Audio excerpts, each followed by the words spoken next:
No, gracias a ustedes, gente. Bueno, buen día a todos. Como dijeron, yo soy el ingeniero Mario Pando, pertenezco a la empresa Friindustrias Argentina, Sociedad Anónima FIASA. Somos una empresa nacional de hace 30 años que estamos en el negocio de la refrigeración, ¿no es cierto? Desde el comienzo, desde la materia prima hasta el producto final. Esta es la planta nuestra, en este caso es esta la planta de producción, está ubicada en la ciudad de Villa Mercedes, San Luis. Acá pueden ver, esta es directamente la torre donde se produce el R22. Pueden ver lo que es la zona de envasado en la foto de la derecha y también la zona de mezcla para la producción del R410A, que lo estamos haciendo también a nivel nacional desde hace unos 5 años aproximadamente. Como empresa productora, una de nuestras necesidades es garantizar la calidad del producto. Nosotros tenemos dos normas en que nos basamos. Una norma de calidad, que es la ISO 9000. Este año tuvimos la certificación de la misma. Y como estándar, utilizamos una norma privada, ¿no es cierto?, que es la ARI, en sus distintas versiones. Es la ARI 700. Esta norma va sacando cada año nuevas versiones porque se van agregando nuevos refrigerantes constantemente, sobre todo lo que son mezclas. En este caso pueden ver lo que dice la normativa ARI, que son especificaciones técnicas, en este caso, ¿no es cierto?, para el 22, las características que tiene que tener el R22 en este caso para ser considerado de nivel refrigeración. Para poder nosotros asegurar la calidad, en la planta tenemos un laboratorio completamente equipado con lo necesario para poder analizar todos los aspectos que exige esta normativa. Uno de los componentes más importantes es el cromatógrafo, para el que nunca haya visto cómo es un cromatograma, que en este caso es para el 410A. Vemos que tiene dos componentes. Bueno, esta es la forma de asegurar que el producto dice ser lo que es la única. La marca que nos representa es Necton. Esta es nuestra marca. Posiblemente también nos encuentren con otros nombres en el mercado, pero esta es la que nosotros vendemos directamente. Ahora, ¿qué es lo que en la planta hacemos? Producimos R22 y R410 actualmente. Por supuesto, tenemos también toda una gama extra de refrigerantes, incluyendo dos de los que se hablaron más temprano, el R290 y el R600A, que son los dos inflamables, clase A, y bueno, también tenemos, para el que quiera ver, un clase B2L, que es el amoníaco en este caso. Estos productos, por supuesto, no los producimos, simplemente los comercializamos. Un aspecto que también está muy relacionado con la calidad y con la seriedad es nosotros vendemos R22 puro. Hay otros productos en el mercado que tienen nombres de fantasía, obviamente no confundir con R22, en este caso es por ejemplo, el R417B, que se lo conoce como con un nombre de fantasía que hace alusión al 22, pero no lo es.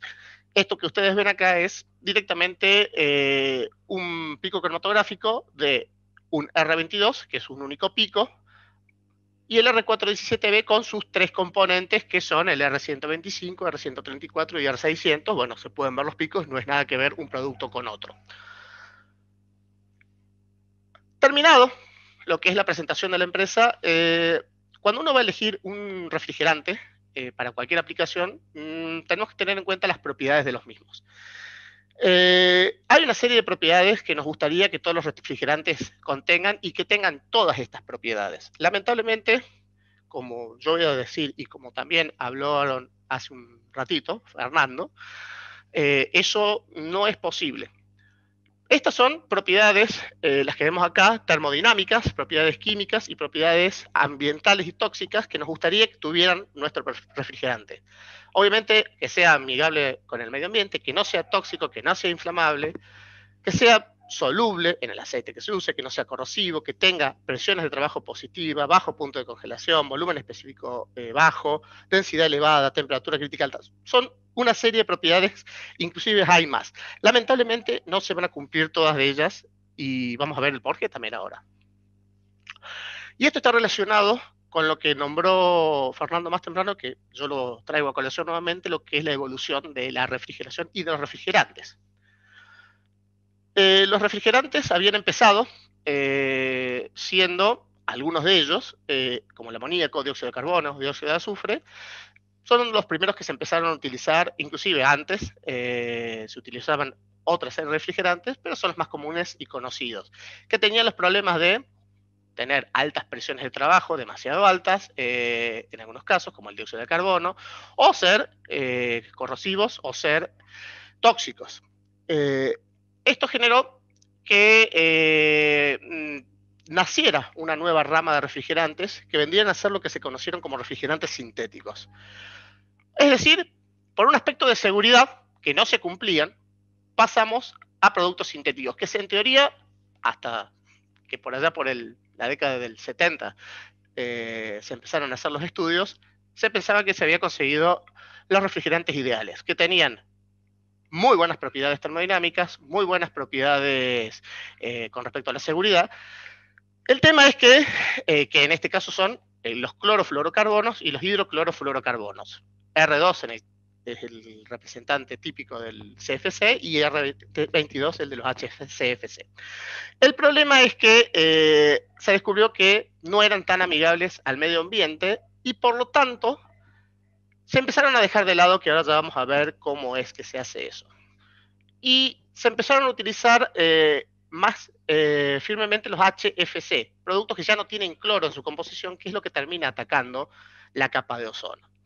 Por supuesto, como se había nombrado, otro problema surgió también ambiental, y los HFC, que tienen un GWP o una capacidad de efecto invernadero extremadamente elevada, nos vuelven a dar paso a los mismos refrigerantes que habíamos dado al principio, como el amoníaco, el dióxido de carbono, más una nueva serie de refrigerantes como los HC, los HFO, y va a quedar un representante muy probablemente, se supone, de los HFC como es el 32. Como ven, cuando cumplimos con una de las propiedades, no cumplimos con las otras. Lamentablemente es algo que nos tenemos que bancar y es por eso que se dio esa primera charla en lo que es seguridad con el manejo de refrigerantes inflamables. Para nosotros en Frío Industrias esto representó pasar del R12 allá por el 87 cuando se fundó la planta a el R22 en el 2012, en el 2010, perdón, fue la última venta que se hizo desde Frío Industrias del R12. Hasta el 2030 vamos a poder fabricar el R32, el R22, perdón. Actualmente estamos con lo que es la fabricación del 410, que también tiene fecha de caducidad para el que no lo sepan, todavía falta, no se preocupen, para llegar al R32 como producción en nuestra planta, ya sea que se utilice puro o se va a seguir utilizando seguramente en una serie de mezclas nuevas que van a ir apareciendo en el futuro. Ahora, la producción de 22 disminuye y la de 410 nosotros la estamos aumentando. ¿El por qué? Lo que había nombrado hace un rato Fernando, que es un tema ambiental. El ODP, que es la capacidad de agotar la capa de ozono, en los CFC es muy alta, en los HFC es medio bajo, por eso en su momento se decían que eran ecológicos, en los HFC es nula, igual que los HFO, igual que los HC, igual que el amoníaco. Y el otro aspecto, que es que el primer aspecto lo vino a atacar el protocolo de Montreal, el segundo aspecto lo vino a atacar el protocolo de Kioto y las nuevas enmiendas que se hicieron al protocolo de Montreal, que es el potencial de calentamiento global, que en todos los casos es alto, menos en los refrigerantes de cuarta generación, como los HFO, los HC y el amoníaco. Acá pueden ver una pequeña tablita donde nos dan una idea de los valores de estos dos componentes, que es, en el caso del ODP hay 3 componentes que solamente afectan, que son los que tienen cloro, el resto ninguno tiene afectación, mientras que en el GWP, estos son valores. Ahora, ¿estos valores qué significa? Este que ven al último, R744, es el nombre con que se conoce dentro del mundo de refrigeración a lo que es el amoníaco. Al dióxido de carbono. Al dióxido de carbono se le da como valor 1 de GWP. Los otros, como ven, son mucho más elevados. Más o menos, para que tengan idea, es que por cada kilo que tiremos de cada uno de los refrigerantes, por ejemplo, agarremos el mismo 22, es como si estuviéramos tirando 1810 kilos de amoníaco. Como ven, inclusive, muchos de los HFC que reemplazan o serían más amigables respecto al ataque a la capa de ozono son menos amigables respecto a lo que es el GWP o el calentamiento global. Ahora, ¿cómo lo vamos a hacer esto? ¿Cómo vamos a ir eliminando el 22 de la producción? Esto que nosotros vemos acá, esa primera línea, es aproximadamente el consumo que se viene teniendo de 22 en la Argentina. Solo de 22, no hablemos de los otros refrigerantes. Esta línea es nuestra capacidad de producción que nosotros tenemos. Como ven, es bastante más alta que el consumo o lo que hay en el mercado. Nosotros, desde el 2014, es que venimos implementando lo que son bajadas en la capacidad de producción. Esas bajadas están dadas por el protocolo de Kioto y protocolos que firmó el país, por lo tanto estamos obligados. Pero como ven, nosotros siempre nos vamos a encontrar por encima de la capacidad o del consumo. Actualmente estamos en el 2020, por lo tanto estamos en este nivel de producción, que son entre 2.500 y 3.000 toneladas al año, es la capacidad teórica que tendríamos, estamos por encima, podemos satisfacer el mercado. Es recién en el 2025 cuando se van a juntar las dos curvas. En ese punto nosotros podríamos no satisfacer el mercado de R22, por supuesto, es más que seguro que, como ya lo estamos viendo, ¿no es cierto?, el mercado de 22 sigue esta línea, o sea, siempre va a haber una baja porque hay cada vez menos equipamiento con 22, los únicos equipos de 22 son los que siguen estando en el mercado, que no vienen equipos nuevos. Ejemplo, desde el 2013 es que no hay aires acondicionados con R22, sino que son todos con 410A. En este punto, ¿no es cierto?, que estamos nosotros, hasta el 2030. En el 2030 es donde apenas vamos a poder fabricar un 3% de 22 respecto a nuestra producción, lo cual obviamente eso significa que no vamos a hacer porque serían los costos extremadamente altos. Ahora, tiene que quedar claro que ese 2030 afecta lo que es la producción. No vamos a poder producir 22, pero se va a poder seguir comercializando el 22 hasta el 2040. Hasta el 2040, ya sea que o 22 que se haya producido en cantidad como para abastecer 1 o 2 años más, o 22 recuperado, eso se va a poder seguir utilizando hasta el 2040. Pero lo que es producción, hasta el 2030 es que Frío Industria va a poder seguir fabricando 22. Para esa época esperamos ya haber podido reconvertir tranquilamente la planta, si es que el mercado nos permite, a la producción de 32. Ahora, ¿qué opciones vamos a tener dando vuelta teniendo en cuenta esto? Nuestra situación y la situación de otros países. Hay otros países que corresponden a lo que se les llama el primer mundo, Australia, Japón, Europa y Estados Unidos, donde lo que es el 22 ya desde el 2015 no se puede producir. Ellos ya entraron en una etapa donde no se puede producir 22. ¿Y qué opciones tienen ellos y qué opciones vamos a tener nosotros? Nosotros tenemos una opción más que ellos, que es seguir utilizando R22 hasta que, mientras se consiga. Como dice, hasta el 2030 se produce, pero hasta el 2040 se puede comercializar. Obviamente entre el 2030 y el 2040 va a ser complicado posiblemente conseguirlo, por lo tanto se puede imaginar una de las dos opciones que van a seguir a esta, pero mientras tanto, hasta el 2030 no va a haber problemas para conseguir 22 en el mercado nacional, así que es una de las opciones que tenemos para estar utilizando, es la opción más sencilla de hecho para hacerlo. Perdón, la otra opción sería comprar un equipo nuevo, comprar un equipo hoy que tenga visión hacia el futuro. No te sabría decir si, por ejemplo, uno de 404 lo puede llegar a tener porque va a ser uno de los primeros HFC que se va a eliminar del mercado porque es uno de los que tiene el más elevado nivel de GWP, es de 4.000 prácticamente, así que no sé si ese equipo va a tener mucho futuro. En Europa ya no los tiene, acá yo no estoy seguro, pero bueno, si se compra un equipo nuevo, hay que pensar en un refrigerante que vaya a lo largo en el tiempo, sobre todo si hablamos a nivel industrial. Y la última opción es realizar un retrofit, que es el cambio. ¿Cuál es el problema de esta última opción? Cuando nosotros, y esto hace a la elección del refrigerante también. Cuando nosotros hacemos un retrofit, cambiamos un refrigerante por otro. Depende del nivel que uno quiera hacer, es un cambio más extremo o no. No solo el refrigerante, sino que se debe cambiar aceite o no, válvulas termostáticas, válvulas de expansión o no, y demás. Algún elastómero en el medio. Pero hay que considerar algunos puntos. Uno, en este gráfico nosotros estamos viendo un estudio que habíamos hecho de retrofit con los que se llaman drop-in.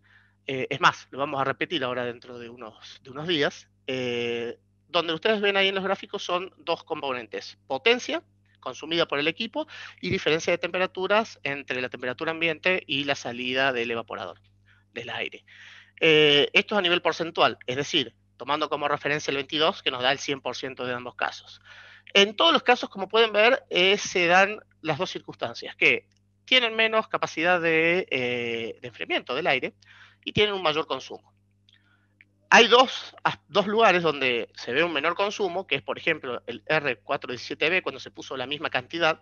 Eso que ustedes ven ahí es 0,8, es 800 gramos, era la carga del equipo. Tenía menos consumo, pero como ven, tiene una temperatura extremadamente baja, es decir, tiene una capacidad de enfriamiento de un 55% de la capacidad que tenía el 22. Por lo tanto, no rinde.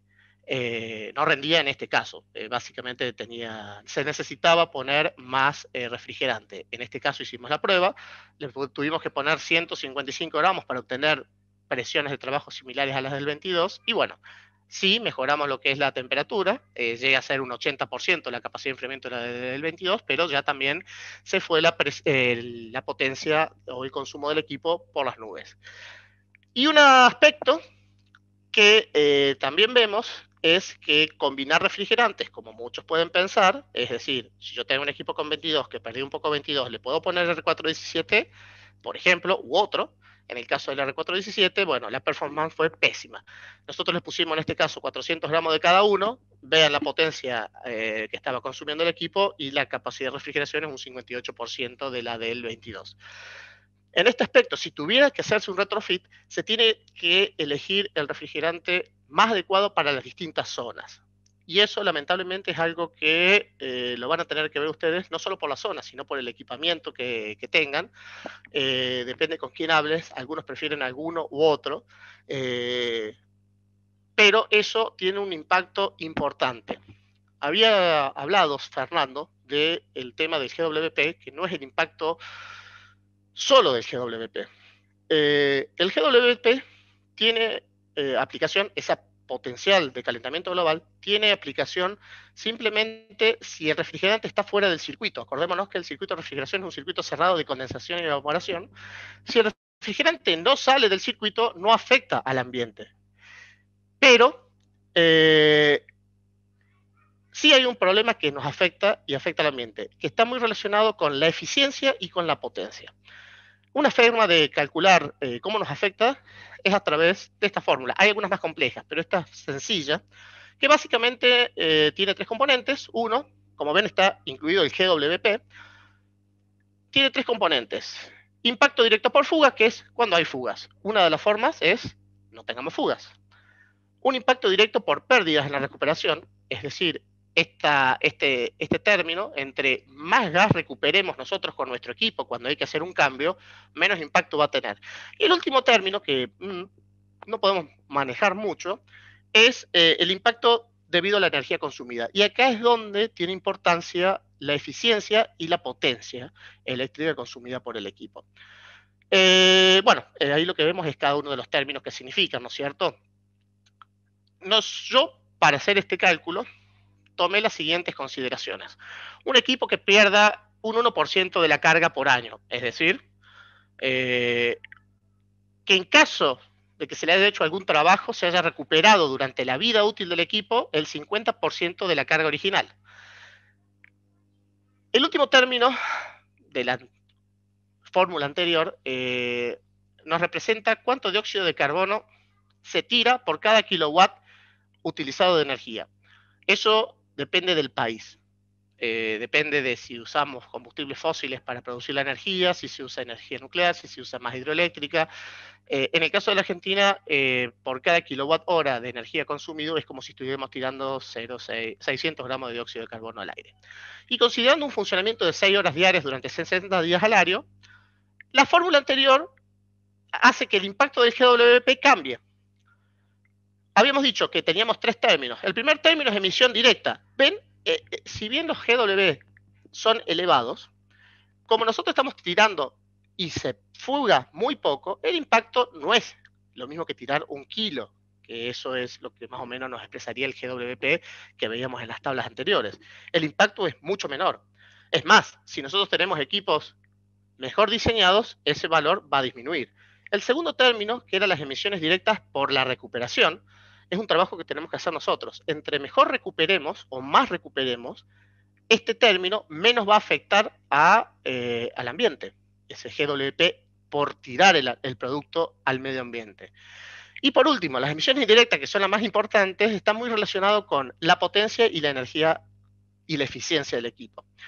Como en estos casos, con las distintas mezclas, el equipo rendía menos y consumía un poquito más, como ven, es como tirar al ambiente mucho más dióxido de carbono del que nos da simplemente el GWP. Por eso lo que decía Fernando, no solo es el gas refrigerante, sino que es la eficiencia y la potencia consumida por el equipo. Ese es un aspecto fundamental a la hora de elección un gas refrigerante. En este caso, por ejemplo, el 22, para equipos diseñados con 22, es mucho más eficiente que todos los demás que se han estado probando, lo cual no quiere decir que un equipo diseñado para otro gas refrigerante lo sea. Ejemplo, uno puede poner R22 en un equipo de 410, pero les aseguro que la eficiencia, por más de que sea muy buen refrigerante el 22, no va a ser la misma, porque el equipo está diseñado para otro gas refrigerante. Consideraciones. El R22 tiene un efecto sobre la capa de ozono, eso no queda duda. Es algo que ya está solucionado, entre comillas, pero tiene fecha de caducidad. El retrofit se pierde eficiencia y se aumenta el consumo, problema que genera un problema ambiental extra.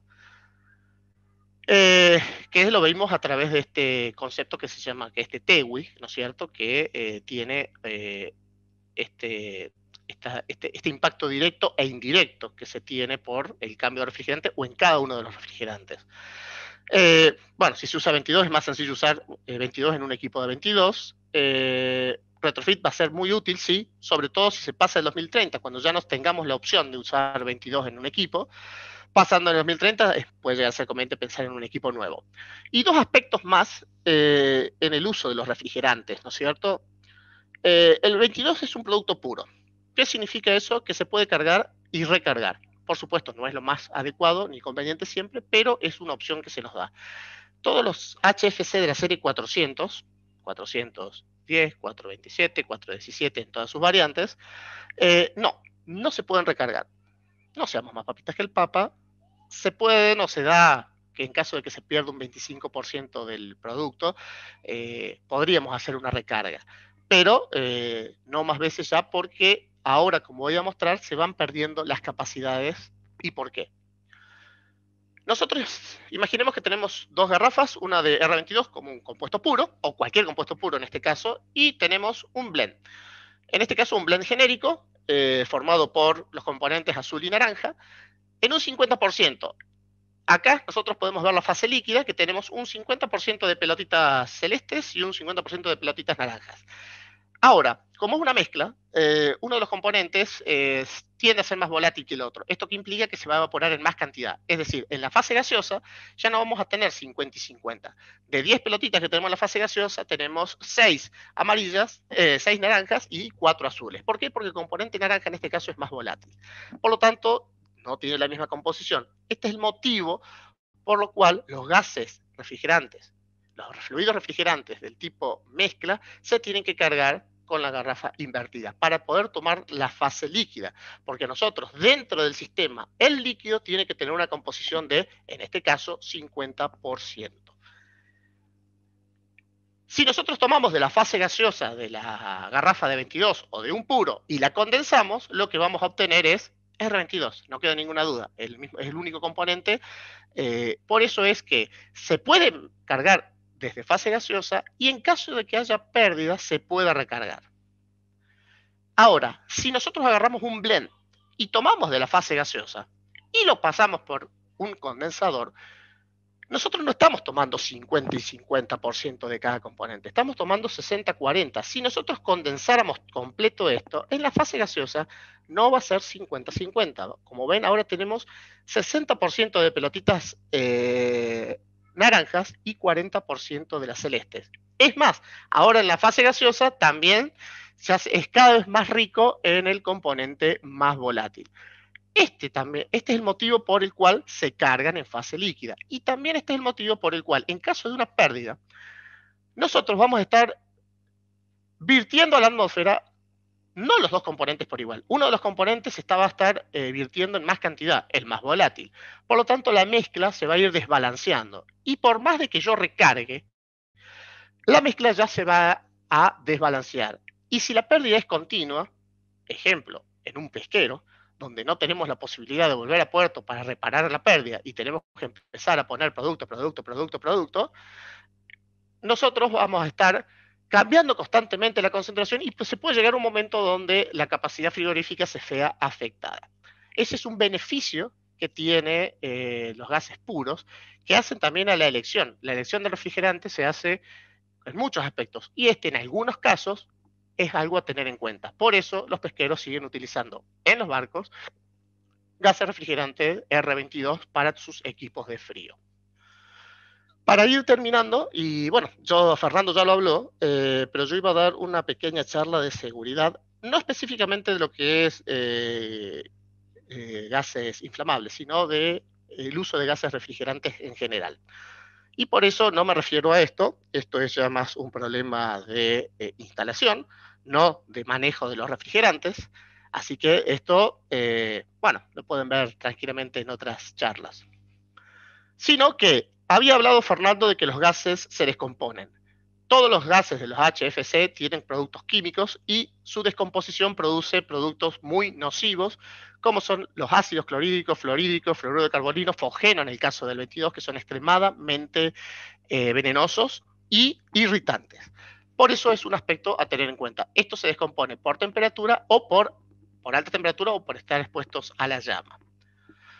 Lo que sí voy a diferenciar de lo que ha dicho Fernando, los HC, la descomposición de un HC es en agua y dióxido de carbono, que termina siendo mucho más benévolo, ¿no es cierto?, que la descomposición de estos productos sintéticos. Para el manejo o el trabajo seguro se tienen que usar como mínimo estas herramientas o estos elementos de protección personal, sobre todo y en especial lo que es, desde mi punto de vista, guantes y anteojos. Ya vamos a ver por qué. Por supuesto, lo que es el herramental adecuado a la situación que corresponda.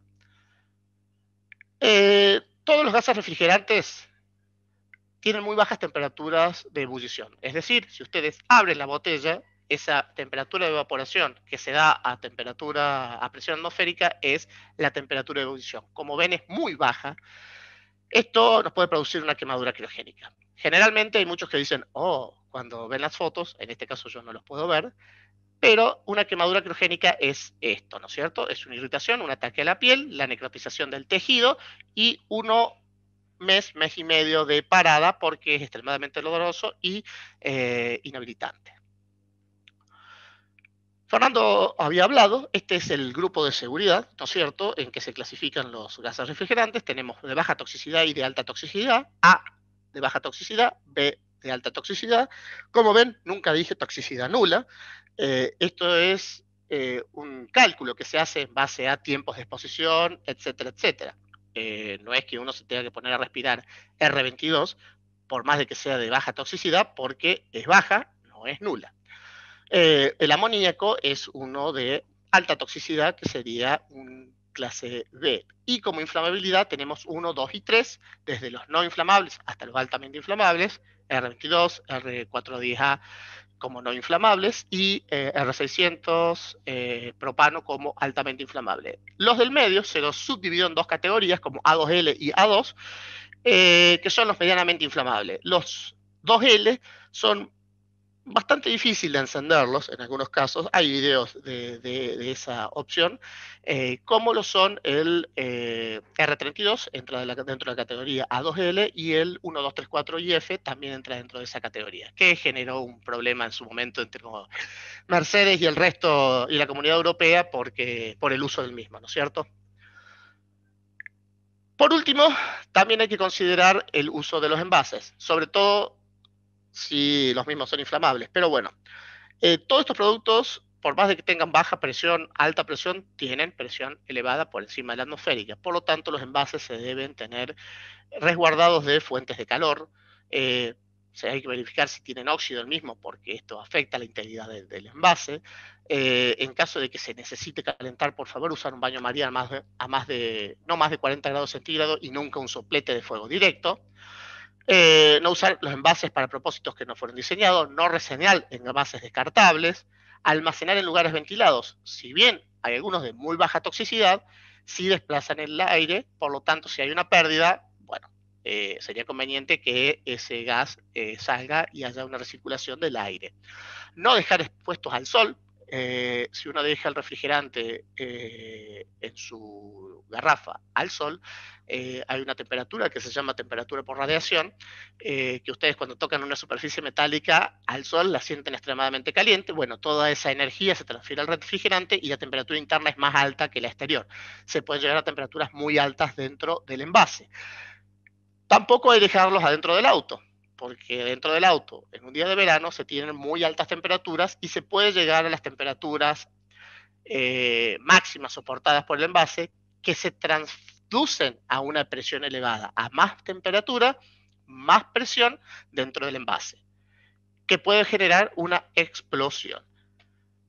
Nosotros podemos ver que a medida que aumenta la temperatura, en este gráfico Perdón, ven Mariano, tenemos 5 minutos, ¿eh? sí, ya termino. Dentro de la curva, ustedes pueden ver distintos gases refrigerantes, cómo aumenta la presión. A la izquierda lo ven como en bar G, y a la derecha en PCI, cómo aumenta la presión a medida que aumenta la temperatura. En el caso, por ejemplo, del R32, que había nombrado Fernando, que tiene una presión un poco más elevada que la del 410, está llegando a 31 bar G, la presión a 50 grados centígrados, que suelen ser las temperaturas a las cuales los dispositivos de seguridad de los distintos envases empiezan a actuar.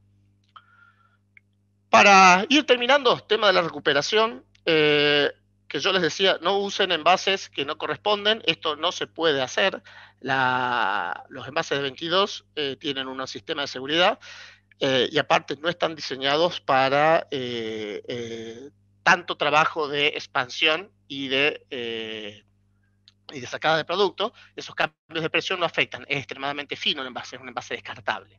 A diferencia de el envase que es para recuperación, que es un envase mucho más pesado, de una pared mucho más importante de espesor. Así que el envase que se tiene que usar es el adecuado para cada situación. Tampoco conviene mezclar los gases refrigerantes dentro del envase porque, bueno, hace más complicada su recuperación. Señores, yo con esto termino.